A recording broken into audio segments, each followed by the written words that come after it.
Déjenme, por favor, presentar a Marcene Mitchell. Ella es la vicepresidenta senior de Cambio Climático del World Wide Fund. Es un tremendo honor contar con la participación de ella. Ella previamente se desempeñó como jefe global de Estrategia Climática y Desarrollo Comercial en la Corporación Financiera Internacional del Grupo Banco Mundial. Su experiencia se basa en crear nuevos mercados para que las empresas inviertan en tecnologías e infraestructuras bajo en carbono. Ella fue pionera en el trabajo de IFC en eficiencia de recursos para el entorno construido y estableció nuevos programas de transformación de mercados para países en desarrollo de generación solar, energía eólica y gestión de desechos y agua. Ha sido parte de las iniciativas de Green Bank en los Estados Unidos que escalan el financiamiento climático mediante el apalancamiento de fondos del sector público con inversión privada. Es un tremendo gusto para mí darle las gracias, la bienvenida a nuestra primera cumbre a Marcene Mitchell. Marcene, muchísimas gracias de estar con nosotros. Somos todos oídos. Gracias, Cecilia, y muy buenos días a todos. Gracias a Negocios Verdes por la invitación para hablar en la inauguración de la cumbre para negocios verdes en América Latina. Es un gran honor para mí estar aquí con ustedes. Aunque estaré presentando en inglés, quería por lo menos comenzar con una cálida bienvenida y agradecimiento en español. Gracias. The World Wildlife Fund is one of the leading conservation groups in the world. We conserve the most iconic wildlife and natural landscapes in all corners of the planet. We have 80 offices around the world and work in 90 countries. And when it comes to a planet-wide crisis like climate change, WWF is committed to doing our part to fight, to reduce emissions, and see that the work to see local communities that adapt and continue to thrive. Latin America is a region is critical to success in addressing climate crisis, as it hosts one of the planet's largest areas of biodiversity, and the predominance of its climate emissions come from changes in land use and deforestation. Like most regions in the world, Latin America is feeling the impact from climate change. Heat extremes, changing precipitation patterns are affecting the region's major urban centers, agriculture, and access to clean water. The Andean glaciers shrank by nearly a third between 2000 and 2016, melting faster than any other mountainous regions on Earth, and affecting the availability of freshwater consumption for irrigation, hydropower, and the lifeblood of so many of its citizens. And this is without even getting into the critical importance of the Amazon rainforest and the communities around it as they struggle and the struggles they face. With the world starting to emerge from the pandemic, which caused so much devastation, Latin America is ready for a resurgence. And the growth of that can be enhanced even further by climate action.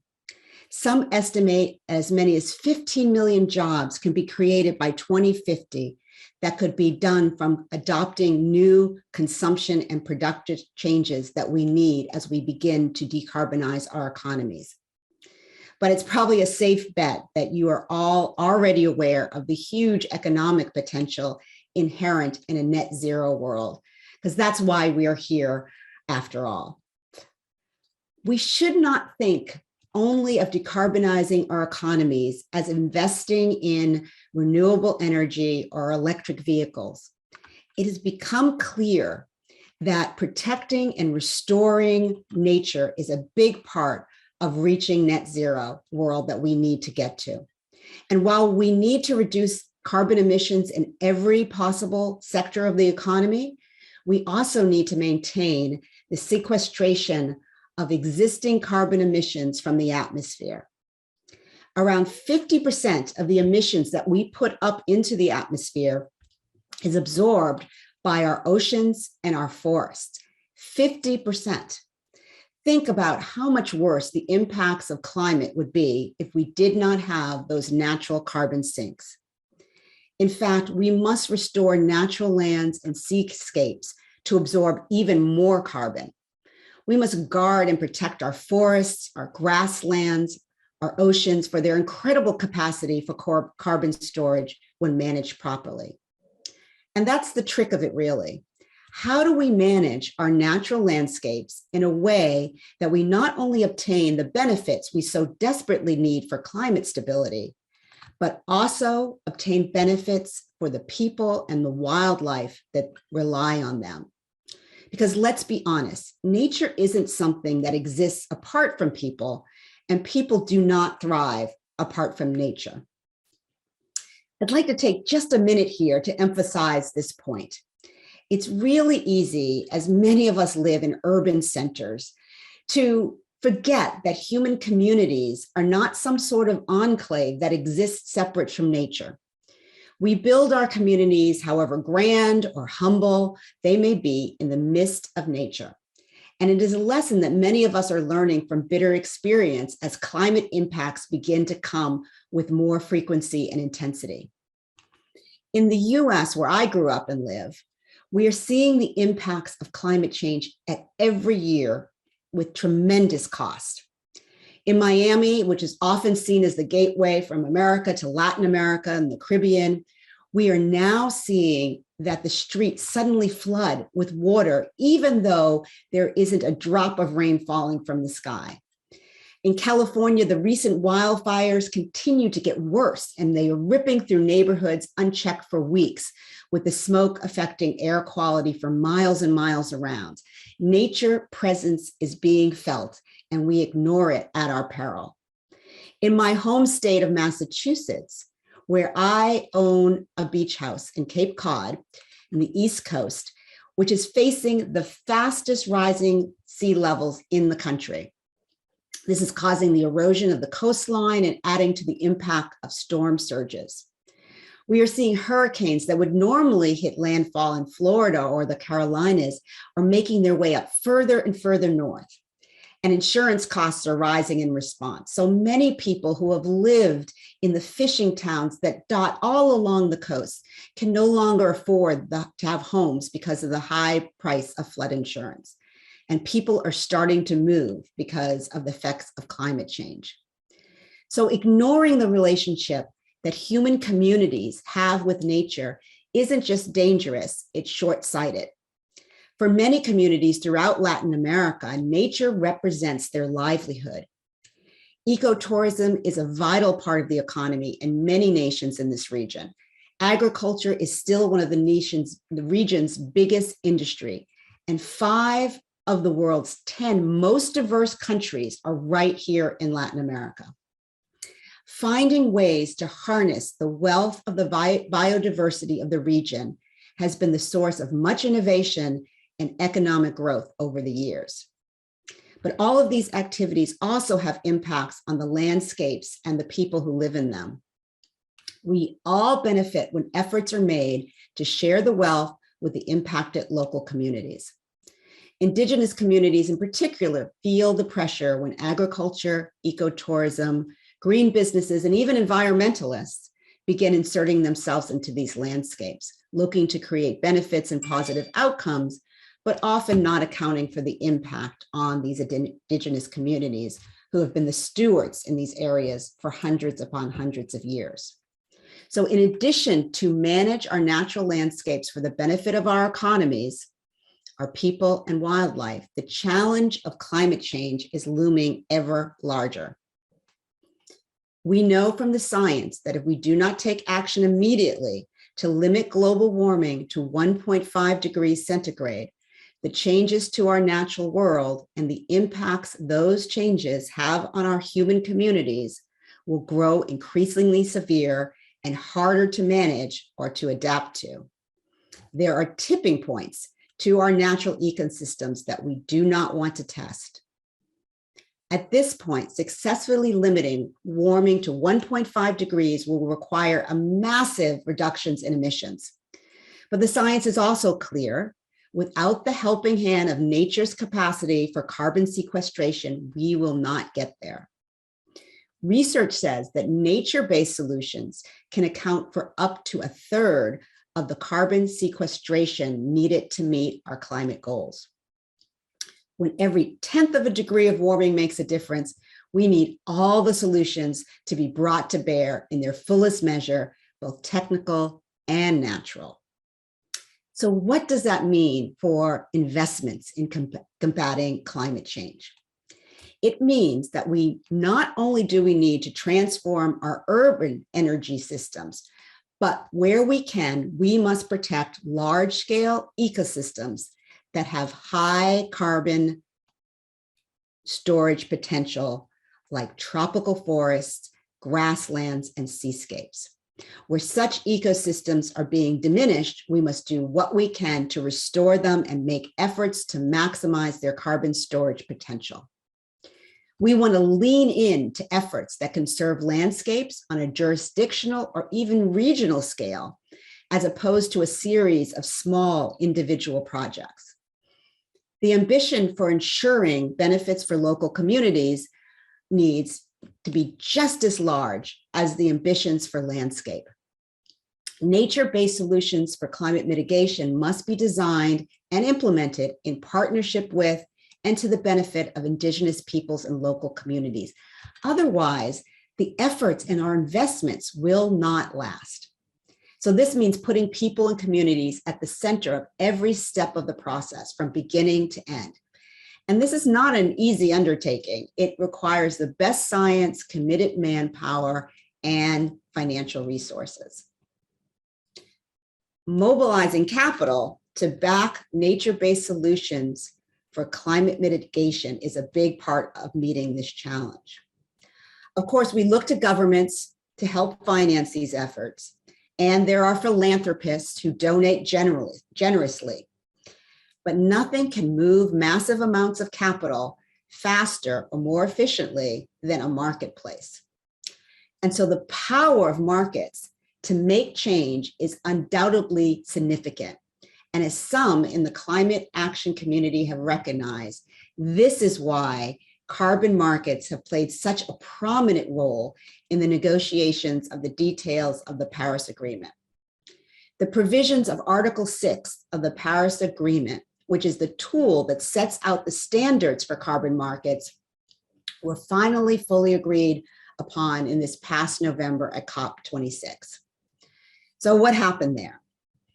In Glasgow at COP26, we finally came to a political agreement about how carbon markets should operate. In a nutshell, the decision for COP, there were three major decisions. One, to establish a comprehensive accounting rules for the international transfer of carbon credits. So if Germany wants to buy credits from Brazil, how does that work? Second, establishing a new centralized carbon credit mechanism that will succeed the clean development mechanism. And that's the mechanism that we had used all those years ago, particularly for developing countries to be able to sell credits to developed countries. And third, it provided a greater clarity on how the voluntary carbon markets, which is what we're interested in some senses, can operate. Some technical details are still being ironed out this year, but countries and the private sector have more certainty and are starting to make more tangible steps to build the carbon markets that match the Article 6 rulebook. And so the reasons why companies participate in carbon markets are not difficult to understand. In some instances, a state or national regulatory agency requires emission reductions, and carbon credits are a means of compliance. But even where there's no requirement, companies more and more are looking to voluntarily participate in the carbon market to demonstrate their commitment to reducing their carbon footprint.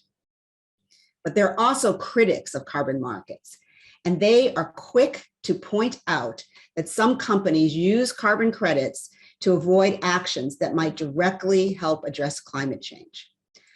They fear that companies will just buy enough credits to offset their emissions without actually making the effort to reduce emissions.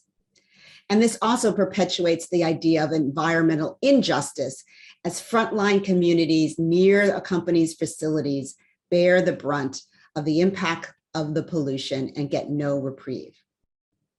In addition, questions have also been emerging as to whether voluntary carbon markets can achieve the quality and the scale to provide the climate benefits with global impact, while also providing local benefits to communities that live in the areas where the credits are created. But with the basic guardrails for carbon markets in the international community now set, and despite these criticisms, interest has swelled amongst corporations and investors on ways to monetize carbon reduction and carbon removal projects, including those that leverage nature. We are at the moment where there is an opportunity, and also perhaps the most risk, not just to the market participants, but to the planet itself. It is important that we get this moment right.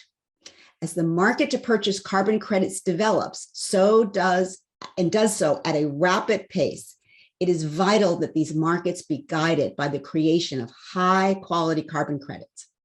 So what do I mean by that? I mean that as the market for carbon credits grows, we must extend those guardrails to ensure carbon credit quality and influence how and when carbon credits can be used so that they are part of a broader decarbonization effort that includes strategies to conserve nature and ensures benefits reach frontline and indigenous community. It's imperative that a company's decarbonization efforts be more than window dressing. Companies must not fall into the trap that they purchase the cheapest carbon credits they can find. Perhaps they buy credits from vendors whose projects with the carbon storage values are poorly verified and are done without the involvement of local communities. And instead of reducing their own emissions, they buy credits upon credits to offset their emissions and then proudly announce to the public and their customers that they are carbon neutral. And meanwhile, these same companies continue to pollute or deforest, and the communities around their operations continue to bear the burden of these actions. This is the kind of carbon credit story that we want to avoid. This is the kind of story that critics of carbon markets fear and which they rightfully call out as greenwashing. But there is a better way. For those of you who are here, who are either already committed to participating in carbon markets or those who merely want to learn more, it's important to understand the elements of how to properly engage in the carbon credit marketplace. First, before even thinking about carbon credits, you must start with science-based targets that reduce your existing emissions in line with what research says will help limit global warming to no more than 1.5 degrees. This is an indispensable first step. Companies have to apply the technologies and processes at their disposal to decarbonize their operations as much as is possible. The easiest way to manage carbon emissions is simply not generate them in the first place. So what can you do to generate fewer emissions? How can you change your processes in the most cost-effective and impactful way? Well, each company will need to follow its own path, but there are a few basic questions you can ask your operations people, such as where does the company use too much electricity or energy in operations? Energy efficiency is the cheapest form of decarbonization. Where do you waste space or resources? How can you buy renewable energy to supply your energy needs? What other processes can you electrify? You need to be ambitious, creative, thorough, and even relentless in looking for ways to get carbon out of your business processes. So only after you've looked at your annual emission and reached your annual emission reduction targets, should you start to look for high quality carbon credits. In any important business transaction, you have to do your due diligence, and carbon credits are no exception. Many will merely tell you to look for a rating agency that certifies the credits and call it enough. But you can and should go deeper than that. Companies must use a framework that doesn't seek to dispatch its emissions for the cheapest price possible, but rather prices carbon based on the true social and environmental cost of those emissions. So I'd like to talk to you about some of the things that indicate carbon credits that are high quality. The standards in the market are not consistent and do not have necessarily all have high quality, so that you can just go and buy whatever a broker is selling and feel that you are contributing to true emission reductions. Understanding carbon credits can be a bit technical and boring, but it's worth learning. So let me just give you some of the highlights, some of the 5 major things that I would look for. First, a good place to start in understanding an investment in carbon credit is looking at how your broker or project developer breaks down project costs. How much does a carbon credit seller take for administrative purposes? How much profit? How much goes to the project developer? Ask the project developer to provide justification for how the funds are being apportioned between various constituencies that are receiving them. It's important to understand whether the funding from the project is creating conditions for long-term conservation of an area, or if the project developer is not distributing the funding fairly to the community. Second, is the credit issued under a recognized standard, such as the Gold Standard, Climate Action Reserve, American Carbon Registry, ArcTrees, or Verra? Several new project developers are choosing not to get verified through one of these standards, and that may carry significant risk for a buyer. Ask how the project is verified.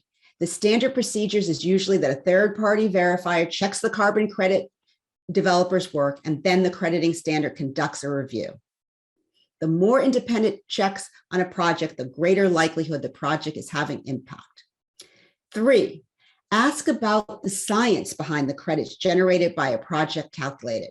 Do they use non-transparent, unverifiable systems, or do they have relevant data that actually measure the carbon capture potential? 4, are they using the proceeds from the carbon credit transactions to bring benefit to the local community? I know that I keep coming back to this proposition that carbon credits must benefit the local community, but otherwise, if they don't, the things that you think that you're buying in carbon storage may not be protected or managed in a way that will provide that long-term storage.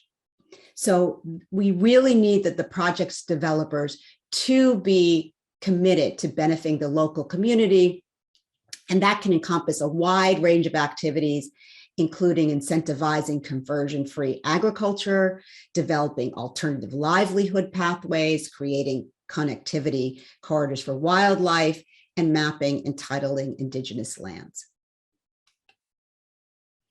Finally, ask whether the credit is being issued for a project that is truly preventing increased emissions from a landscape, or is it merely giving credit to land that is already protected from future development and not under threat of being degraded? And related to that is ensuring that a credit generating project is part of a wider effort to create large landscape conservation and climate benefits on a countrywide or regional basis. Nature-based solutions should be implemented at a significant scale and clearly support integrated landscape or jurisdictional strategy. It's important that we scale up these projects, that they not only yield more credits, but higher quality credits that create more climate impact.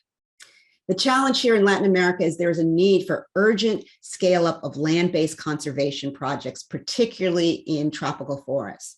The point of high quality interventions is not just to generate the largest carbon credits at the cheapest price, but to deliver sustainable, lasting impacts for humans, nature, and climate.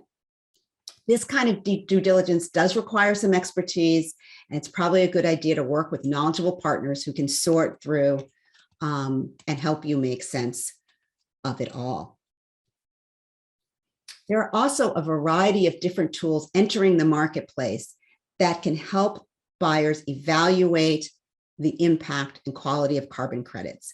WWF, along with its partners EDF and OCO Institute, will soon be launching an online tool through the Carbon Credit Quality Initiative, or CCQI. The open access tool will provide independently assessed, user-friendly scores rating the quality of carbon credit programs and projects.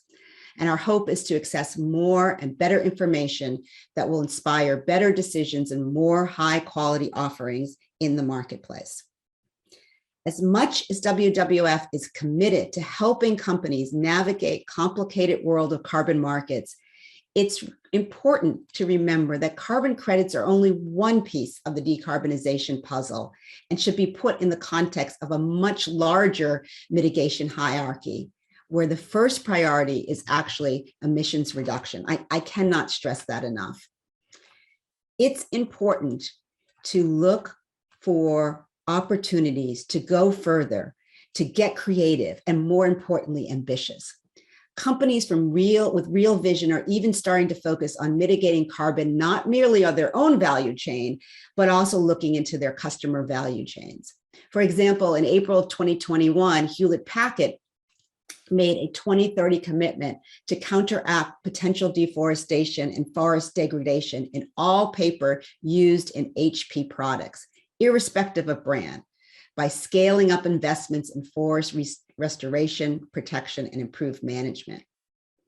And in October 2021, WWF and HP expanded their partnership to address the impacts of forests from printing with HP printers.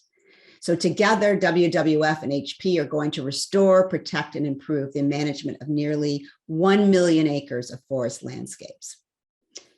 And while carbon credits are nothing new, there's been a rather limited market, and so we are at a critical junction. The marketplace is poised to grow rapidly. The expectations we put in place on the market now and its participants will proliferate quickly. Whatever bad habits we get into, like getting addicted to cheap, low-quality carbon credits, will drive the marketplace in a direction where it's not actually helping us reach our climate goals. But if today we can guide the marketplace towards high-quality credits, the market reinforces good behaviors and positive outcomes. We often talk about climate change as a systemic problem and cite the fact that one of the reasons it's so hard to address it as a problem. Systems, when established, take on a life of their own and hard to dismantle.